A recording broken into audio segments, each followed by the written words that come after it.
नमस्कार, आप देख रहे हैं सुबह 9 बजे। मैं हूं आपके साथ प्रीति। आइए शुरुआत करते हैं हेडलाइंस के साथ। आज से 3 दिन के लिए देश भर के बैंक बंद। 500 के पुराने नोटों से रेल, बस और मेट्रो के टिकट की बिक्री खत्म। सरकार जल्द लाएगी प्लास्टिक करेंसी।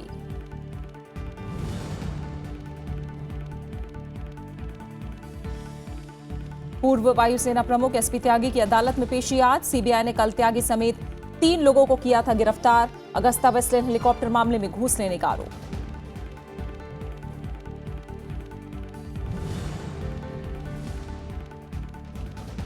फिल्म दिखाने से पहले राष्ट्रगान बजाने के फैसले पर सुप्रीम कोर्ट का राहत देने से इनकार। कहा फिल्म फेस्टिवल में भी हो पालन। दिव्यांगों को मिली खड़े होने से छूट।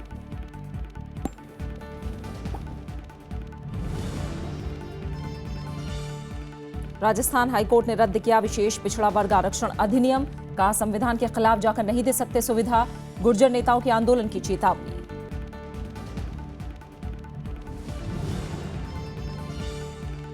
दिल्ली एनसीआर समेत पूरे उत्तर भारत में कोहरे का कोहराम। 11 ट्रेनें रद्द, 101 ट्रेनें देरी से। 19 अंतर्राष्ट्रीय घरेलू उड़ानों पर भी असर।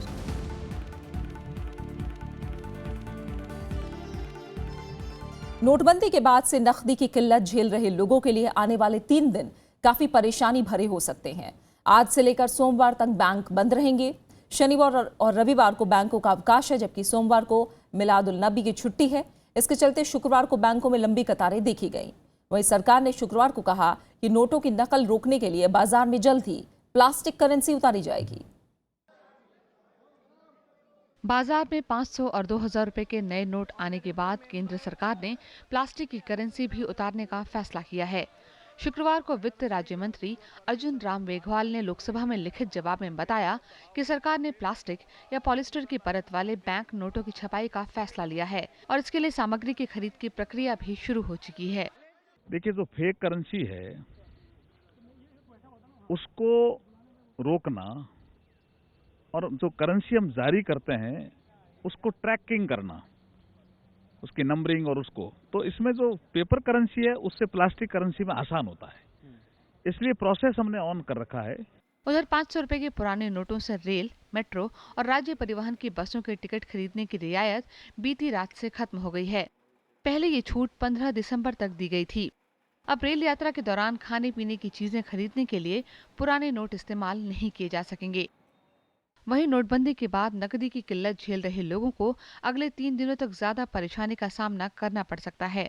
आज से लेकर सोमवार तक सभी बैंक बंद रहेंगे। इस वजह से लोगों के पास सिर्फ एटीएम का ही सहारा होगा। लेकिन एटीएम मशीनें नोटबंदी के बाद से लोगों को पूरी तरह से राहत नहीं दे पाई हैं। Bureau report, Rajya Sabha TV. जहां एक तरफ लोग नकदी के लिए परेशान हैं, वहीं दूसरी तरफ जांच एजेंसियों के छापे में बड़ी मात्रा में नए नोट जब्त किए गए हैं। दिल्ली में आयकर विभाग ने एक्सिस बैंक की चांदनी चौक ब्रांच में 15 फर्जी खातों का खुलासा किया है। इनमें 70 करोड़ की राशि जमा कराई गई है। 8 नवंबर के बाद इस ब्रांच में 450 करोड़ रुपए की राशि जमा की गई। मुंबई क्राइम ब्रांच ने 2 लोगों को हिरासत में लिया है। उनके पास से 85 लाख के नए नोट मिले हैं। गुजरात के सूरत में पुलिस ने 4 लोगों को 76 लाख के नए नोटों के साथ गिरफ्तार किया है। हरियाणा में भी पुलिस ने छापेमारी के दौरान करीब 10 लाख के नए नोट जब्त किए हैं। उधर चेन्नई में कई जगहों पर कल आयकर विभाग के छापे में 106 करोड़ की नकदी मिली है। इसमें 10 करोड़ नए नोट हैं। वहीं 127 किलो सोना भी जब्त किया गया है। दूसरी तरफ हैदराबाद में नोट नहीं मिलने पर लोगों ने रोड जाम कर दिया। नोटबंदी से लोगों की परेशानी पर सुप्रीम कोर्ट ने सरकार से 9 सवाल पूछे हैं। इसमें नोटबंदी पॉलिसी की गोपनीयता, सहकारी बैंकों में लेन देन के बारे में जवाब मांगा गया है। वहीं तय सीमा से कम पैसे मिलने पर भी बुधवार तक सफाई मांगी गई है। नोटबंदी के मुद्दे पर शुक्रवार को सुप्रीम कोर्ट में सुनवाई हुई। इसमें कोर्ट ने सरकार से नोटबंदी को लेकर कई सवाल पूछे हैं। सुप्रीम कोर्ट ने जवाब मांगा है कि क्या नोटबंदी योजना गोपनीय थी। साथ ही सवाल किया कि क्या जिला सहकारी बैंकों को कुछ शर्तों के लिए पुराने नोट जमा करने की इजाजत दी गई है। कोर्ट ने पूछा कि जब खाते से हफ्ते में 24,000 रुपए निकालने की सीमा तय है तो लोगों को पैसा क्यों नहीं मिल रहा है। इस मामले की अगली सुनवाई 14 दिसंबर को होगी। अटॉर्नी जनरल ने कोर्ट में कहा कि लोगों की दिक्कतों को कम करने के लिए सारे जरूरी कदम उठाए जा रहे हैं। इस बीच सरकार कैशलेस ट्रांजैक्शन को बढ़ावा देने में जुटी है। वो लोगों को अधिक से अधिक डिजिटल बैंकिंग और डिजिटल पेमेंट का सहारा लेने के लिए कह रही है। 47 करोड़ वर्कर, जिसमें 92% इनफॉर्मल और 40% महिलाएं। अब इनको डिजिटल पेमेंट होगा तो इनको मिनिमम वेज मिलेगा कि आप डिजिटल पेमेंट अधिक करिए, और लोग उसकी शुरुआत बहुत प्रभावी रूप से कर चुके हैं। वहीं लोग नोटबंदी के महीने बाद भी नकदी के लिए जूझ रहे हैं। लोगों में गुस्सा भी बढ़ता जा रहा है। उत्तर प्रदेश के मुरादाबाद में कतार में लगे लोगों और पुलिस के बीच झड़प हुई। मुजफ्फरनगर में कैश नहीं मिलने से नाराज लोगों ने बैंक मैनेजर के साथ मारपीट की। वहीं शामली जिले में लाइन में लगे बुजुर्ग की मौत हो गई। बीते एक महीने में कतार में 90 से ज्यादा लोगों की मौत हो चुकी है। Bureau report, Rajya Sabha TV. नोटबंदी पर सरकार और विपक्ष में बयानबाजी तेज हो गई है। राहुल गांधी ने कहा कि अगर वो संसद में बोलेंगे तो देश में भूचाल आ जाएगा। वहीं सरकार ने कहा कि अगर विपक्ष बोलेगा तो उसे सरकार की बात भी सुननी होगी। If they allow me to speak in parliament, you will see what an earthquake is going to come. Rahul Gandhi ने कुछ इस अंदाज में सरकार को नोटबंदी पर बहस की चुनौती दी। उन्होंने आरोप लगाया कि ये नरेंद्र मोदी सरकार का सबसे बड़ा घोटाला है। राहुल ने कहा कि वो संसद में बोलना चाहते हैं, लेकिन सरकार बाधा डाल रही है। डिमोनेटाइजेशन क्या है, किसको इससे फायदा मिला, किसकी मदद हो रही है, किसका नुकसान हो रहा है और ये क्यों किया गया है, ये मैं आपको बता रहा हूं। हिंदुस्तान का हिस्ट्री का सबसे बड़ा स्कैम है। पूरा का पूरा मैं अंदर बोलूंगा, मोदी जी बैठ नहीं पाएंगे। उधर पश्चिम बंगाल की मुख्यमंत्री ममता बनर्जी ने कहा कि नोटबंदी के खिलाफ विपक्षी दल बोलना चाहते हैं, लेकिन सरकार संसद में विपक्ष की आवाज दबा रही है। इस बीच सरकार ने राहुल के आरोपों को बेबुनियाद बताया और कहा कि गरीब जनता नरेंद्र मोदी के साथ है। आए, बहस करें, अपनी बात कहें, हमारा जवाब भी सुने, और हमारा जवाब सुनेंगे तो देश के सामने दूध का दूध और पानी का पानी हो जाएगा। गरीब लोग आज इस सरकार के साथ पूरे हैं। उनको मालूम है और विश्वास है कि नरेंद्र मोदी जी आतंकवाद को रोक रहे हैं, माओवाद को रोक रहे हैं, ब्लैक मनी को रोक रहे हैं। नोटबंदी को 1 महीने से ज्यादा हो चुका है। इसके विरोध में विपक्ष ने गुरुवार को संसद में मौन प्रदर्शन कर काला दिवस मनाया था। वहीं सरकार ने इसे काले धन का समर्थन दिवस बताया था। नोटबंदी के फैसले को पूरा 1 महीना बीत गया और इस मुद्दे पर संसद में चर्चा की राजनीति को लेकर 3 हफ्ते से ज्यादा का वक्त भी जाया हो गया। लेकिन सवाल जब जनता को जवाब देने का आता है तो सरकार और विपक्ष इसका ठीकरा एक दूसरे पर फोड़ रहे हैं। लेकिन अब देखना होगा कि बाकी बचे 3 दिनों में क्या सरकार और विपक्ष कोई बीच का रास्ता निकाल पाते हैं या नहीं। सहयोगी विशाल दहिया और ब्यूरो रिपोर्ट के साथ पंचानन मिश्रा, राज्यसभा टीवी। संसद के दोनों सदनों में शुक्रवार को भी नोटबंदी को लेकर अवरोध हुआ। राज्यसभा में विपक्ष ने नोटबंदी के चलते जिन लोगों की मौत हुई है उन्हें श्रद्धांजलि देने की मांग की। वहीं लोकसभा में नोटबंदी को लेकर गतिरोध हुआ, जिसके बाद सदन की कार्रवाई बुधवार तक स्थगित कर दी गई। राज्यसभा में शुक्रवार को भी नोटबंदी का मुद्दा उठा। टीएमसी सांसद सुखेंदु शेखर राय ने नोटबंदी के चलते 110 से ज्यादा लोगों की मौत का दावा किया और उन लोगों को श्रद्धांजलि देने की मांग की। Take the sense of the House whether obituary reference should be made for the 111 people killed in the queue before the ATMs and banks. Take the sense of the House. उधर लोकसभा में भी नोटबंदी पर विपक्ष और सत्ता पक्ष के बीच बहस हुई। सरकार ने संसद में कामकाज में व्यवधान पर राष्ट्रपति प्रणब मुखर्जी की तल्ख टिप्पणी का हवाला देते हुए विपक्ष से माफी की मांग की। अवरोध के कारण लोकसभा में प्रश्नकाल नहीं चल सका। वहीं कांग्रेस के नेता मल्लिकार्जुन खड़गे ने कहा कि वो चर्चा के लिए तैयार हैं। महामहिम राष्ट्रपति जी को भी कहना पड़ा, ये तरीका नहीं है। जब मेजॉरिटी सदन में भाग लेना चाहती है, ये सारे लोग कांग्रेस, कम्युनिस्ट, तृणमूल वो डिस्ट्रप्शन कर रहे हैं। इनको देश के जनता से माफी मांगना चाहिए। This demonetization issue and its repercussions, उससे जो लोगों को तकलीफ हो रही है, लोग जो परेशान हैं, उसके बारे में हम चर्चा के लिए तैयार हैं। अभी होना, इसी वक्त होना। अवरोध के चलते सदन की कार्यवाही कई बार बाधित हुई। आखिर में सदन की कार्यवाही 14 दिसंबर तक के लिए स्थगित कर दी गई। रविंद्र सिंह शौर्यान के साथ कृति मिश्रा, राज्यसभा टीवी। 1000 और 500 के नोट बंद करने के एक महीने बाद के हालात का जायजा लेने राज्यसभा टीवी की टीम झारखंड पहुंची। सरकार की कैशलेस अर्थव्यवस्था के दावे कितने सही हैं और कितने कामयाब हो रहे हैं, हमारी टीम ने इसकी भी पड़ताल की। नोटबंदी के असर को जानने के लिए रांची से हमारी टीम ओडिशा के राउरकेला जाने वाले हाईवे पर निकली। रास्ते में कई पेट्रोल पंप पर हमने अपने डेबिट कार्ड से डीजल लेने की कोशिश की, लेकिन किसी भी पेट्रोल पंप पर स्वाइप मशीन न होने के चलते हमें निराश होना पड़ा। लगने वाले हैं यहाँ, तो बैंक को भी हम लोग बोले थे, लेकिन बैंक वाला उस तरह का हम लोग को यहाँ तक अभी तक यहाँ सुविधा नहीं दी है। इसके चलते पब्लिक को भी काफ़ी परेशानी हो रहा है। देखिए आगे तो बोल रहा है कि लगेगा करके सेल्स अफसर यहाँ के। कई पेट्रोल पंपों से खाली हाथ लौटने के बाद जब हम आगे बढ़े तो करीब 150 किलोमीटर के बाद सिमडेगा के करीब एक निजी कंपनी के पेट्रोल पंप पर डेबिट कार्ड स्वीकार किए जा रहे थे। बावजूद इसके पंप पर काम करने वाले लोगों का कहना है कि नोटबंदी के चलते उनकी बिक्री पर असर पड़ा है। 1000 और 500 के नोट बंद हुए हैं और अब पेट्रोल पंप पे भी चलना बंद हो गए हैं जी, तो उसके बाद सेल पे कितना असर पड़ा है? उसका असर तो पड़ा है, पर यहाँ के लोग जो लोकेलिटी है वो काफ़ी कोऑपरेट कर रहे हैं हमें। पहले जैसे ये बता रहे थे कि पहले आप दिन का 5000 लीटर तक तेल बेचते थे जी, अभी कितना बच रहा है? अभी सर उसका तो असर काफ़ी पड़ा है ट्रांसपोर्ट पे, जिसके कारण 1000-2000 के आसपास सेल हमारा आ गया है। नोटबंदी के बाद कैशलेस अर्थव्यवस्था बनाने पर जोर दे रही सरकार के सामने देश के ग्रामीण इलाकों में दोहरी चुनौती है। पहले ग्रामीण भारत की बैंकों तक पहुंच और दूसरी दूरसंचार का नेटवर्क। झारखंड के सिमडेगा से श्याम सुंदर के साथ ब्यूरो रिपोर्ट, राज्यसभा टीवी। और खबरें जारी हैं, आप बने रहिए हमारे साथ। लौट रहे हैं एक छोटे से ब्रेक के बाद।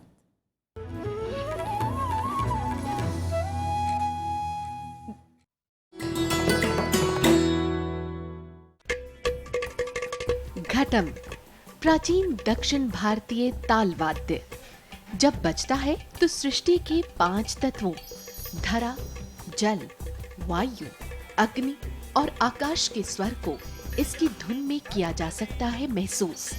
घटम पर उंगलियों और हथेली के थाप से उत्पन्न हुई स्वर तरंग पैदा करती है अद्भुत ताल।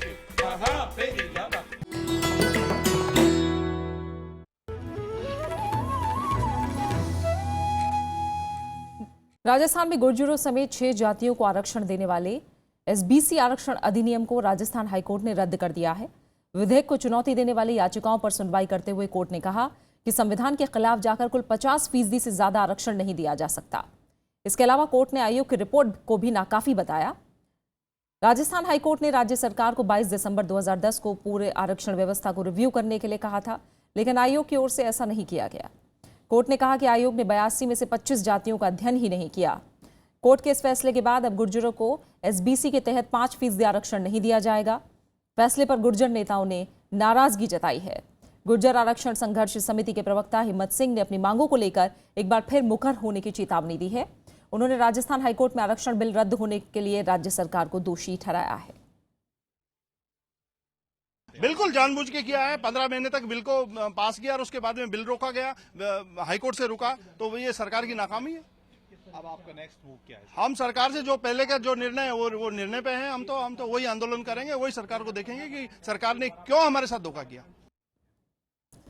पूर्व वायुसेना प्रमुख एसपी त्यागी को पटियाला हाउस में सीबीआई की विशेष अदालत में आज पेश किया जाएगा। कल सीबीआई ने त्यागी समेत 3 लोगों को गिरफ्तार किया था। त्यागी के साथ उनके भतीजे संजीव और वकील गौतम खेतान को भी आज अदालत में पेश किया जाएगा। इनकी गिरफ्तारी अगस्ता वेस्टलैंड वीवीआईपी हेलीकॉप्टर सौदे के मामले में हुई है। एसपी त्यागी से इस मामले में लंबी पूछताछ हो चुकी है। ये पहला मौका है जब वायुसेना के किसी पूर्व प्रमुख को गिरफ्तार किया गया है। यूपीए सरकार ने 1 जनवरी 2014 को अगस्ता वेस्टलैंड से ये सौदा रद्द कर दिया था। सौदे के तहत 12 वीवीआईपी हेलीकॉप्टर खरीदे जाने थे। आरोप है कि कंपनी ने 423 करोड़ रुपए की दलाली दी थी। सीबीआई ने वीवीआईपी हेलीकॉप्टरों की खरीद में तथाकथित इरेगुलरिटीज की जांच के संदर्भ में तत्कालीन वायुसेना प्रमुख, उनके कजन, एक प्राइवेट व्यक्ति तथा एक वकील को गिरफ्तार किया। सुप्रीम कोर्ट ने सीबीआई के अंतरिम निदेशक पद पर राकेश अस्थाना की नियुक्ति पर सवाल उठाए हैं। कोर्ट ने केंद्र को नोटिस जारी करके 16 दिसंबर तक जवाब मांगा है। कोर्ट ने पूछा है कि सीबीआई के वरिष्ठ अधिकारी आर.के. दत्ता के कार्यकाल को कम करके गृह मंत्रालय में तबादला करने में उपयुक्त प्रक्रिया का पालन किया गया है। दरअसल आर के दत्ता के तबादले के बाद गुजरात कैडर के आईपीएस राकेश अस्थाना को अंतरिम निदेशक की जिम्मेदारी दी गई है। सुप्रीम कोर्ट ने सीबीआई के अंतरिम निदेशक पद पर गुजरात कैडर के आईपीएस अधिकारी राकेश अस्थाना की नियुक्ति पर केंद्र सरकार से जवाब मांगा है। कोर्ट ने पूछा है कि क्या नियुक्ति प्रक्रिया का पालन किया गया है। इसके अलावा कोर्ट ने सवाल किया है कि नियमित निदेशक की नियुक्ति के लिए चयन समिति की बैठक क्यों नहीं बुलाई गई। रेगुलर डायरेक्टर के चयन की समिति क्यों नहीं बनाई गई। एक जो सीनियर मोस्ट ऑफिसर थे सीबीआई में स्पेशल डायरेक्टर आर के दत्ता, उनको रातों रात कैसे ट्रांसफ़र कर दिया गया सीबीआई से होम मिनिस्ट्री में, और उसके बाद एक गुजरात के अफसर राकेश अस्थाना को सीबीआई का एक्टिंग डायरेक्टर कैसे बना दिया गया। इस बीच लोकसभा में कांग्रेस के नेता मल्लिकार्जुन खड़गे का कहना है कि सुप्रीम कोर्ट के नोटिस से साफ है कि उन्होंने प्रधानमंत्री को चिट्ठी के जरिए सही मसले को उठाया है। दरअसल बुधवार को मल्लिकार्जुन खड़गे ने प्रधानमंत्री को चिट्ठी लिखी थी। इसके जवाब में प्रधानमंत्री कार्यालय ने खड़गे से 16 दिसंबर के बाद चयन समिति की बैठक के लिए सुविधाजनक समय बताने को कहा था। They have also responded. They have asked the date. Today I will send on which date it should be fixed. Let me see. Rakesh Asthana की नियुक्ति को एक एनजीओ ने सुप्रीम कोर्ट में चुनौती दी है। याचिका में केंद्र सरकार पर मनमाने तरीके से अस्थाना को निदेशक की जिम्मेदारी देने का आरोप लगाया गया है। याचिका में कहा गया है कि तत्कालीन निदेशक अनिल सिन्हा के रिटायरमेंट से ठीक 2 दिन पहले सीबीआई में दूसरे सबसे बड़े अधिकारी आर के दत्ता का तबादला कर दिया गया, जिससे अस्थाना के अस्थायी नियुक्ति का रास्ता साफ हो सके। Bureau report, Rajya Sabha TV. Kerala में आयोजित होने वाले अंतर्राष्ट्रीय फिल्म महोत्सव के दौरान राष्ट्रगान बजाए जाने की अनिवार्यता में सुप्रीम कोर्ट ने छूट देने से इनकार कर दिया है। इस मामले में सम्मेलन के आयोजकों ने सुप्रीम कोर्ट से महोत्सव में आ रहे 1500 विदेशी मेहमानों के लिए छूट दिए जाने की मांग की थी। याचिका पर सुनवाई के दौरान कोर्ट ने कहा कि उसे ऐसा नहीं लगता कि महोत्सव में आए विदेशी मेहमानों को भारत के लिए सम्मान दिखाने में कोई दिक्कत होगी। दूसरी तरफ सिनेमाघरों में राष्ट्रगान बजाए जाने से जुड़े फैसले में सुधार करते हुए सुप्रीम कोर्ट ने दिव्यांगों को खड़े न होने की छूट दी है। 30 नवंबर को दिए गए फैसले में स्थिति स्पष्ट करते हुए कोर्ट ने कहा कि राष्ट्रगान के दौरान आवाजाही को रोकने के लिए सिनेमाघरों के दरवाजे बंद किए जाएंगे, लेकिन दरवाजों पर कुंडी लगाना जरूरी नहीं है। मामले की अगली सुनवाई 14 फरवरी को होगी। अवैध टेलीफोन एक्सचेंज मामले में सीबीआई ने पूर्व दूरसंचार मंत्री दयानिधि मारन और उनके भाई कलानिधि मारन समेत अन्य के खिलाफ आरोप पत्र दाखिल कर दिया है। इसमें दयानिधि के आवास पर हाई स्पीड डेटा लाइनें एक निजी टीवी चैनल में इस्तेमाल का आरोप है। इससे सरकारी खजाने को 1 करोड़ 78 लाख रुपए का नुकसान पहुंचा था।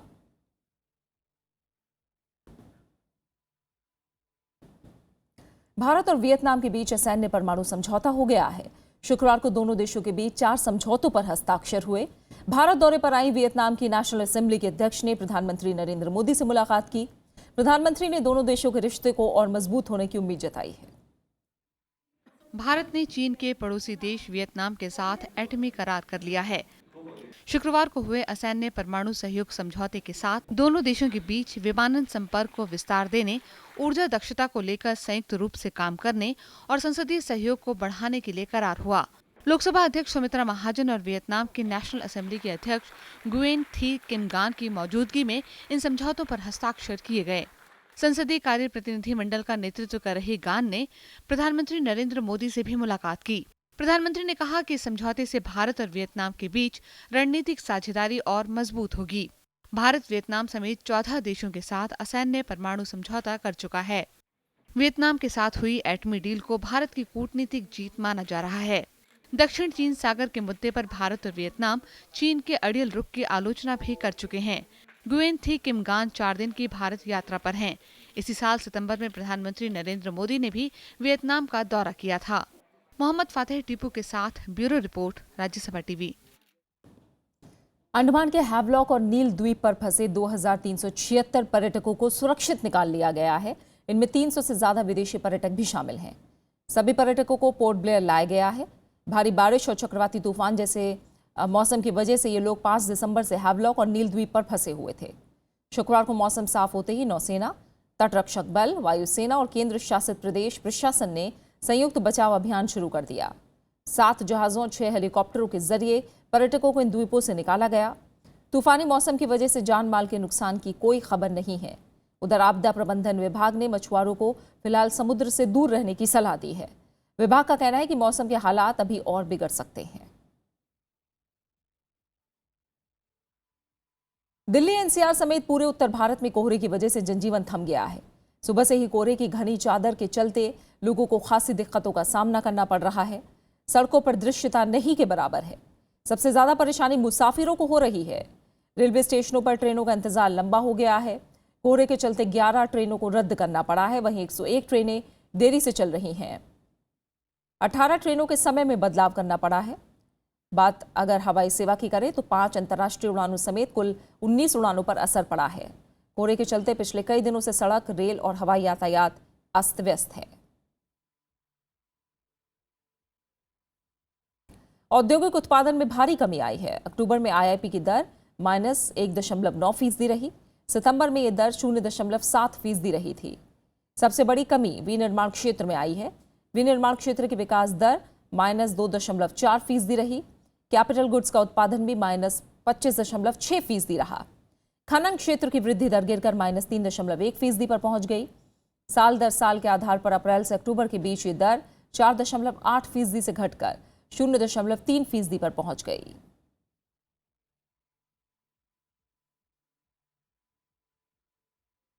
उपराष्ट्रपति मोहम्मद हामिद अंसारी ने शुक्रवार को जर्नी ऑफ फेथ मौलाना अब्दुल माजिद दरियाबादी की किताब का विमोचन किया। किताब का संपादन प्रोफेसर अख्तरुल वासे और प्रोफेसर अब्दुल रहीम कितवई ने किया। इस मौके पर उपराष्ट्रपति ने कहा कि मौलाना दरियाबादी खिलाफत आंदोलन से जुड़े हुए थे और उनकी रचनाएं पूरी दुनिया में मशहूर हैं। जर्नी ऑफ फेथ मौलाना की जिंदगी इस दौर से गुजरी।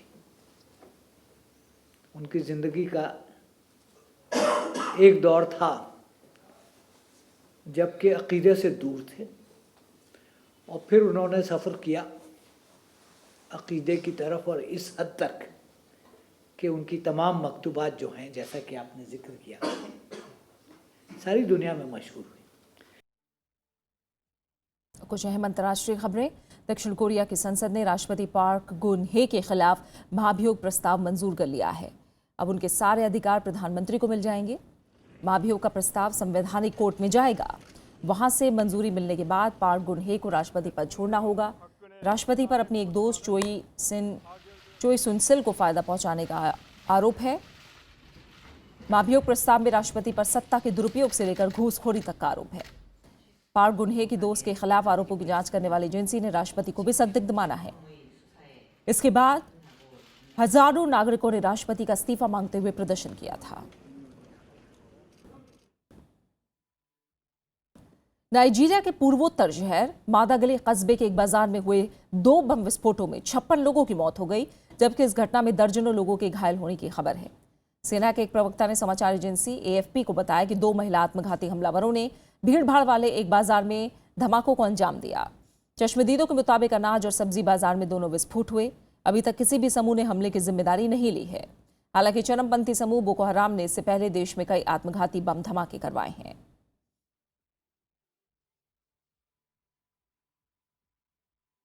और बात करते हैं खास शख्सियत की। हिंदी सिनेमा में दादा मुनि के नाम से मशहूर अशोक कुमार की आज पुण्यतिथि है। अशोक कुमार को दादा साहब फाल्के समेत कई पुरस्कारों और सम्मानों से नवाजा गया। 1911 में पैदा हुए दादा मुनि बड़े सहज स्वभाव के थे।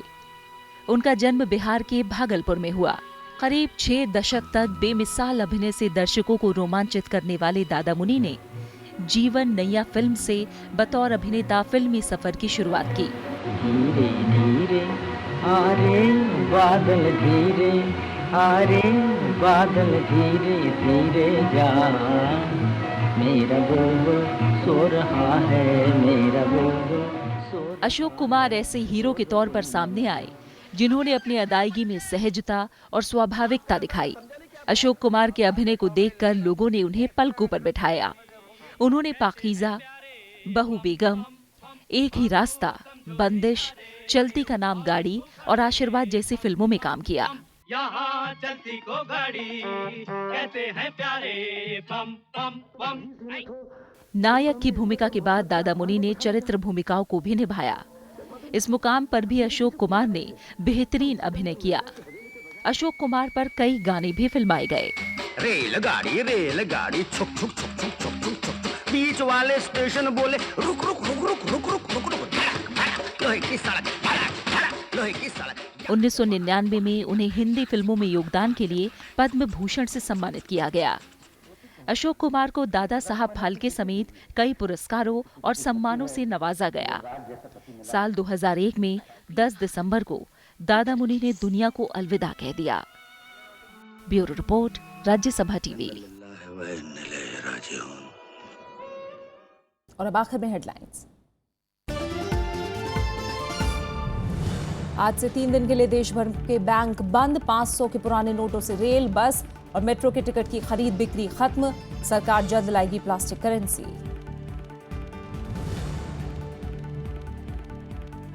पूर्व वायुसेना प्रमुख एसपी त्यागी की अदालत में पेशी आज। सीबीआई ने कल त्यागी समेत 3 लोगों को किया था गिरफ्तार। अगस्ता वेस्टलैंड हेलीकॉप्टर मामले में घूस लेने का आरोप।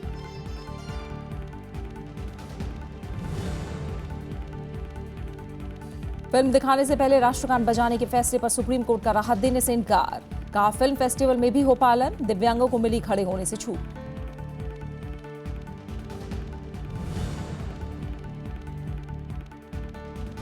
राजस्थान हाईकोर्ट ने रद्द किया विशेष पिछड़ा वर्ग आरक्षण अधिनियम। कहा संविधान के खिलाफ जाकर नहीं दे सकते सुविधा। गुर्जर नेताओं के आंदोलन की चेतावनी।